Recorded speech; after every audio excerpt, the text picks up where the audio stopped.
ഈ വരുന്ന വെള്ളിയാഴ്ച ഫെബ്രുവരി 13 ഒരുപാട് വിശേഷങ്ങൾ ഒന്നിച്ചുള്ളൊരു ദിവസമാണ്.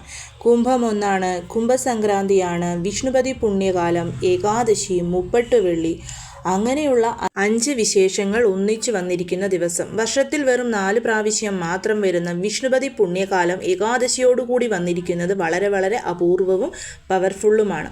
ആ ദിവസം നമ്മൾ നാരായണന് മുൻപിൽ വെക്കുന്ന ഏതൊരു പ്രാർത്ഥനയും നമുക്ക് സഫലീകരിക്കപ്പെട്ട് തന്നെ കിട്ടും.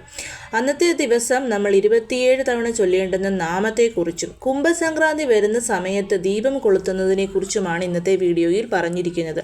ക്ഷേത്രത്തിൽ പോയി കൊടിമരത്തിന് മന്ത്രം ചൊല്ലിയാണ് നമ്മൾ വിഷ്ണുപതി പുണ്യകാലം ചെയ്യുന്നത്. എന്നാൽ പോലും അത് ചെയ്യാൻ സാധിക്കാത്തവർക്ക് വീട്ടിൽ എളിമയായി ചെയ്യേണ്ടുന്ന രീതിയും പറഞ്ഞിട്ടുണ്ട്. ഏകാദശിയുടെ പാരണയും ഹരിവാസര സമയവും അറിയാനും വിഷ്ണുപതി പുണ്യകാലത്ത് ചെയ്യേണ്ടുന്ന കാര്യത്തെക്കുറിച്ച് അത് ക്ഷേത്രത്തിലാണെങ്കിലും വീട്ടിലാണെങ്കിലും എങ്ങനെ ചെയ്യണമെന്നറിയാനും താഴെ കാണുന്ന ആരോ ബട്ടണിൽ പ്രസ് ചെയ്താൽ മതിയാവും.